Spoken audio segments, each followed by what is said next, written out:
चलिए देखिए, difference in sigma bond and pi bond, इसका अर्थ क्या हुआ?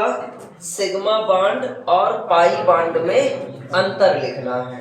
तो एक साइड आप कॉलम बनाइए सिग्मा बॉन्ड और दूसरी साइड पाई बॉन्ड बनाना है। हमने अभी तक इसके पहले ओवरलैपिंग किया। ओवरलैपिंग का मतलब क्या था? एक प्रकार का अतिव्यापन। तो जब आपने अतिव्यापन कराया, अतिव्यापन के तरीके के आधार पर हमने दो तरह के बॉन्ड निर्धारित किए थे। एक का नाम दिया था सिग्मा बॉन्ड और एक का नाम दिया था पाई बॉन्ड। अब हमको बताना सिग्मा बॉन्ड कब होता है? जब एटॉमिक ऑर्बिटल्स की ओवरलैपिंग सिर सिर से होती, हेड टू हेड टकराते हैं। जो सिर सिर से टकराते हैं सिग्मा बॉन्ड बनाते हैं। वाह, क्या बात है। तो आवाज वैसे कम आई है, फिर भी कोई बात नहीं। तो सिर सिर से टकराते हैं सिग्मा बॉन्ड बनाते हैं। तो जब ऑर्बिटल सिर सिर से टकराएंगे, एग्जांपल दिखाता हूं आपको। सिर सिर से टकराएंगे, एक मान लो एस ऑर्बिटल, एक एस ऑर्बिटल, ये ऐसे टकराएंगे, इसका प्रत्येक भाग सिर होता है। ये कौन सा बॉन्ड बना सकता है? Sigma bond.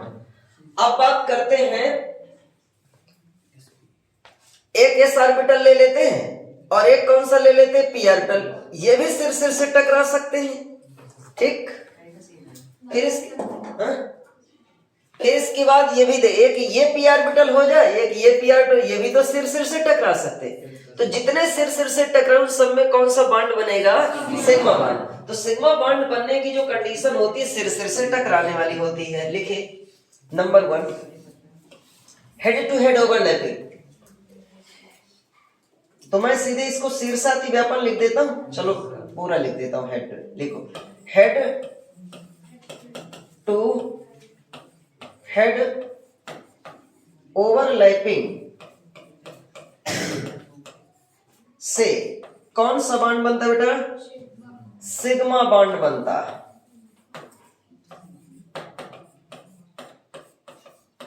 ठीक। अब जो सिर सिर से नहीं टकराते, उनके टकराने की स्थिति कुछ और होती है, ओवरलैपिंग का तरीका उनका कुछ और होता है। तो कौन सा होगा? Pi bond. ये कैसे टकराते हैं? Side wise overlapping.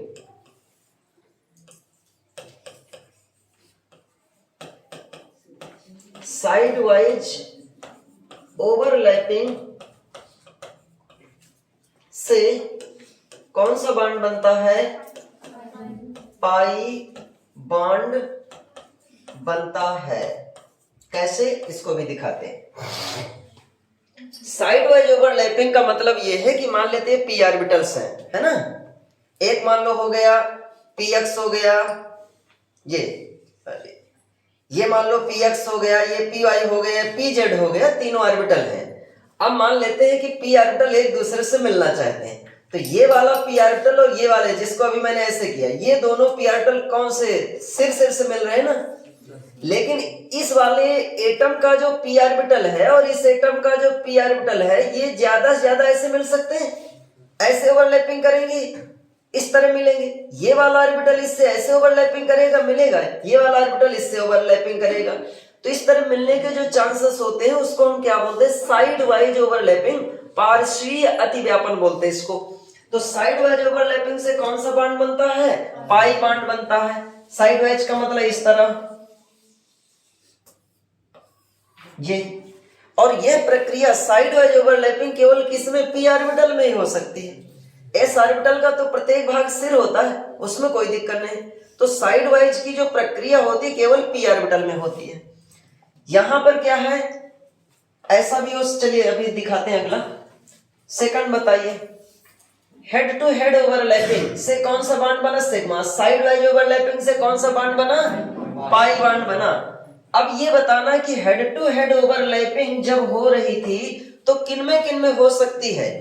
एक एस और एस ओवरलैपिंग हो जाए, एस एस ओवरलैपिंग। एक एस मिलाया था और एक का पी, एक एटम का एस और दूसरे एटम का क्या मिलाया? पी। या एक एटम का आपने पी ऑर्बिटल लिया, दूसरे एटम का पी ऑर्बिटल। ओवरलैपिंग होती है, ओवरलैपिंग, वो भी कौन सी? सिर सिर से।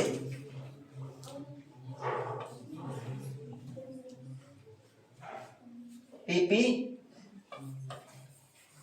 हेड टू हेड ओवरलैपिंग से, क्या लिख दिया, ठीक है, ओवरलैपिंग यानी हेड टू हेड से क्या बनता है, सिग्मा बॉन्ड बनता है, सिग्मा बॉन्ड बनता है। चलिए इसमें बताइए भाई, क्या S S side wise possible है क्या? साइड वाइज ओवरलैपिंग जो पार्श्वीय अतिव्यापन होता है वो तो केवल सिर्फ किसमें होता है, वो केवल होता है आपका पी ऑर्बिटल में। तो हम यहां लिखेंगे पी पी कौन सी overlapping, side wise overlapping, side wise overlapping से कौन सा बॉन्ड बनता है, पाई वन, नोट करते जाना है।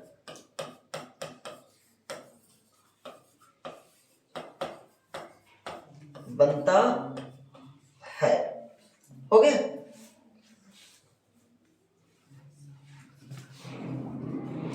अब देखिए आपको बताना है कौन सा बॉन्ड मजबूत होता है, कौन सा बॉन्ड कमजोर होता है, ये भी बताना पड़ता है सिग्मा और पाई में से। तो जिसमें front to front head to head overlapping होगी वो ज्यादा मजबूत होगा, और जिसमें साइड वाइज ओवरलैपिंग होगी कम मजबूत होगा। देखते हैं अतिव्यापन की मात्रा जिसमें जितनी ज्यादा हो जाएगी वही उतना ही ज्यादा मजबूत होगा। आप देखिए अतिव्यापन की मात्रा सबसे ज्यादा किस में होगी, मैं दिखाता हूं यहाँ, ये एस एस है तो ये आपस में मिलेंगे, अंदर एक दूसरे के पोर्शन में मिल जाएंगे, इसका मतलब है इसमें ओवरलैपिंग की मात्रा ज्यादा होगी, सिग्मा बॉन्ड बना। और सिग्मा बॉन्ड हेड हेड से मिल रहा है ना, सिग्मा बॉन्ड क्या होता है, मजबूत होता है। दूसरा मैं एक और एग्जांपल दिखाता हूं, इसमें देखिएगा, ये यहां पर मैंने इसको रखा है ऐसे, ये पी ऑर्बिटल ये पी ऑर्बिटल, देखिएगा एक दूसरे के अंदर इमेज्ड हो जाएंगे, ये ओवरलैपिंग हो गई। तो सबसे ज्यादा ओवरलैपिंग की मात्रा किस में होगी, पी ऑर्बिटल में होगी ना। तो हम ये कह सकते हैं कि ये सिग्मा बॉन्ड बना ना, हेड टू हेड ओवरलैपिंग हुई, तो सबसे ज्यादा ओवरलैपिंग की मात्रा जो होती है, अतिव्यापन की मात्रा किसमें होती है, सिर सिर से टकराने में होती है, सिर सिर से अतिव्यापन में होती है। तो इसका मतलब है कि जो सिग्मा बॉन्ड है सिर सिर की ओवरलैपिंग से बना, और सिर सिर की ओवरलैपिंग से होता क्या है, अतिव्यापन ज्यादा होता है, और जितना ज्यादा अतिव्यापन होगा उतना ही ज्यादा बॉन्ड मजबूत होगा। तो सिग्मा बॉन्ड में आप देख सकते हैं ये यहां से इतना ज्यादा, ये देखो अतिव्यापन हुआ, एक दूसरे में मिल गए, तो हम कह सकते हैं सिग्मा बॉन्ड क्या होगा, मजबूत होता है, एक दूसरे से ज्यादा मिल जाते हैं, अतिव्यापन की मात्रा इसमें ज्यादा होती है। अब बात आती है किसकी, पाई बॉन्ड की। पाई बॉन्ड कमजोर होता है, क्यों कमजोर होता है, ये इस तरह मिलते हैं, थोड़ा सा मिलते हैं, जैसे ये इस तरह, ये पी ऑर्बिटल ऐसे होते हैं, तो इस तरह मान कर चले, ये थोड़ा सा देखो कैसे मिलेंगे, और मिलने के चांसेस इनके कैसे, ज्यादा ज्यादा इसको ऐसे देखो, ये इस तरह करना पड़ेगा, ये ऐसे थोड़ा सा मिलेंगे, हल्का सा यहां मिलने की प्रयास कर रहे हैं ये, और मिलेंगे भी तो कितना, इतना मिलेंगे। यही चीज देखो नीचे यहां पर भी थोड़ा सा ये मिल जाएंगे, ऐसे ऐसे ये मिलेंगे, यहाँ ये भी मिलने के चांसेस क्या है, बहुत कम है। तो हम ये कह सकते हैं कि जो पाई बॉन्ड होता है, पाई बॉन्ड में अतिव्यापन की मात्रा बहुत कम होती है, और सिग्मा बॉन्ड में अतिव्यापन की मात्रा ज्यादा होती है, इसलिए सिग्मा बॉन्ड मजबूत होता है और पाई बॉन्ड कमजोर होता है। लिखो यहां,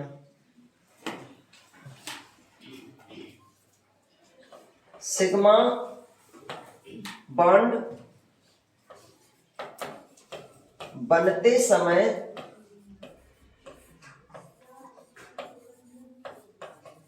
अतिव्यापन, अतिव्यापन को अंग्रेजी में ओवरलैपिंग, अतिव्यापन की मात्रा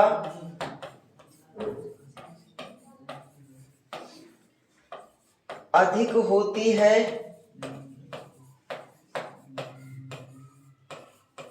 इसलिए सिग्मा बॉन्ड क्या होता है, मजबूत होता है, मतलब स्ट्रॉन्गर होता है।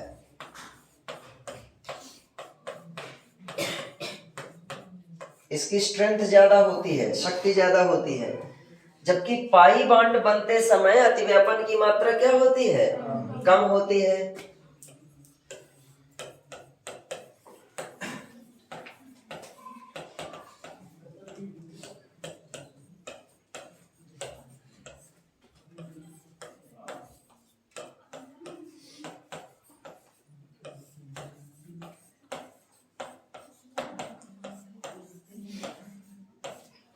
अतिव्यापन की मात्रा कम होती है, इसलिए पाई बॉन्ड क्या होता है, कमजोर होता है। ठीक है, चलिए और बताइए क्या डिफरेंस होता है। देखिए, जब भी सिग्मा बॉन्ड बनेगा तो सिग्मा बॉन्ड का अपना खुद का अस्तित्व होता है, लेकिन यदि पाई बॉन्ड बनता है तो पाई बॉन्ड हमेशा सिग्मा बॉन्ड के साथ बनेगा। सिग्मा बॉन्ड अकेले बन सकता है, बहुत से ऐसे एग्जाम्पल मिलेंगे जिसमें केवल सिग्मा बॉन्ड होगा, और जब भी कोई ऐसा एग्जाम्पल पाई बॉन्ड वाला मिलता है तो उसमें सिग्मा बॉन्ड का होना जरूरी है। कहने का तात्पर्य सिग्मा बॉन्ड के साथ पाई बॉन्ड बन भी सकता है और कभी किसी एग्जाम्पल में नहीं भी हो सकता। लेकिन यदि हम पाई बॉन्ड का एग्जाम्पल बताना चाहते हैं तो उसमें पहले सिग्मा बॉन्ड जरूर बनेगा, सिग्मा बॉन्ड के बाद पाई बनेगा। कैसे? मान लीजिए मैं सिर्फ इस ऑर्बिटल को मिलाना चाहता हूं, तो ये तो हो गया सिग्मा बॉन्ड, और मुझे पाई समझाना, तो पाई कौन सा बताना पड़ेगा, ये वाला और ये वाला मिलाऊंगा, इसके मिलने इनके मिलने से पहले ये तो मुझे मिलाना ही पड़ा ना। तो मतलब पाई बॉन्ड होता है इस तरह, ये होता है पाई बॉन्ड ऐसे। तो यदि मुझे इसको पाई बॉन्ड समझाना है तो पहले मुझे किसे मिलाना पड़ेगा, ये वाले ऑर्बिटल को। तो पाई बॉन्ड बनाते समय सिग्मा बॉन्ड का बनना जरूरी है, लेकिन जब मैं केवल सिग्मा बॉन्ड को एग्जाम्पल लेता हूं तो वहां कोई जरूरी नहीं है कि हमको पाई बनाना ही पड़े, हो सकता है केवल सिग्मा में ही काम चल जाए। इसके पहले ओवरलैपिंग में मैंने बताए हैं। तो क्या लिखेंगे इसमें, सिग्मा बॉन्ड के साथ पाई बॉन्ड हो भी सकता है और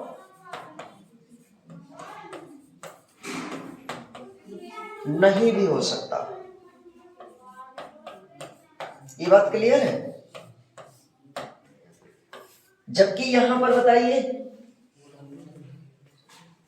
पाई बॉन्ड के साथ सिग्मा बॉन्ड का होना कंपलसरी है, पाई बॉन्ड अकेले समझा ही नहीं पाएंगे।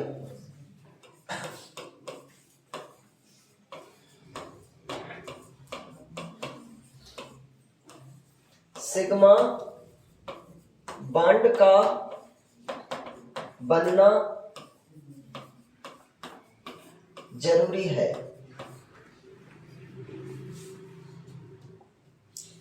हम इसी बात को इस तरह भी लिख सकते हैं, जैसे हमारे पास single bond, double bond, triple bond, 3 तरह के बॉन्ड हुआ करते थे। अब इन बॉन्ड में कौन सा सिंगल बॉन्ड किस तरह बना होगा, डबल बॉन्ड में किस किस तरह बनाया गया होगा, तो बनने से पहले इनमें ओवरलैपिंग होती है। तो हमने बताया किसी भी तरह का बॉन्ड होगा, चाहे सिंगल हो, चाहे डबल हो, चाहे ट्रिपल हो, एक सिग्मा होता ही है। सिग्मा सब में होता है एक सिग्मा, सिग्मा एक होता है, बाकी जितनी लाइन दिख रहे, बाकी जितने बॉन्ड दिख रहे वो सभी पाई होते हैं।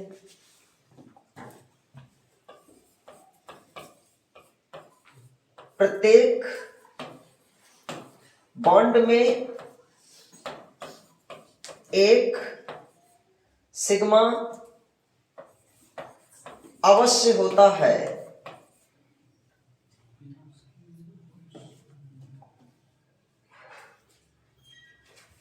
अवश्य सही लिखा है,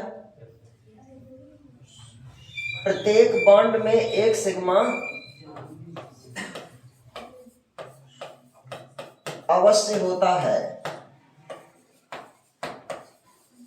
जबकि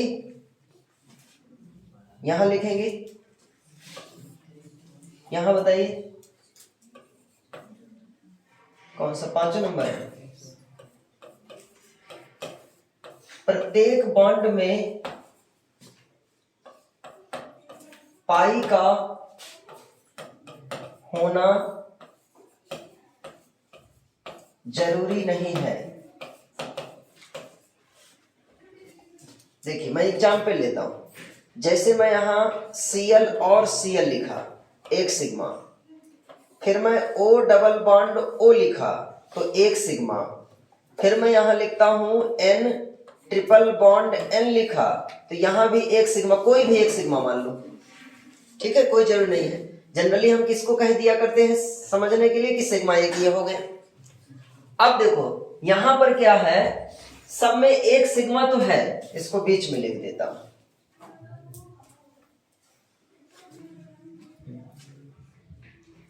देखो एक सिग्मा हो गया, एक सिग्मा, सिग्मा सब में जरूरी है ना। अब पाई का मतलब क्या, पाई यहां नहीं है, एक सिग्मा होता बाकी सभी पाई होते हैं, तो एक सिग्मा बाकी है ही नहीं, एक सिग्मा एक पाई, एक सिग्मा कितने, दो पाई। अब आप देख सकते हैं जहां जहां पाई है वहां सिग्मा साथ में लगा हुआ है, लेकिन जहां सिग्मा है जरूरी नहीं है कि पाई हो, तो यहां पर पाई नहीं है, ठीक है, यहां केवल सिग्मा है, ठीक। तो ये ध्यान रखना, मतलब सिग्मा अकेले भी हो सकता है और पाई वालों के साथ भी हो सकता है, जबकि पाई क्या होता है, सिग्मा के साथ ही आएगा, अकेले नहीं आ सकता पाई, ठीक है।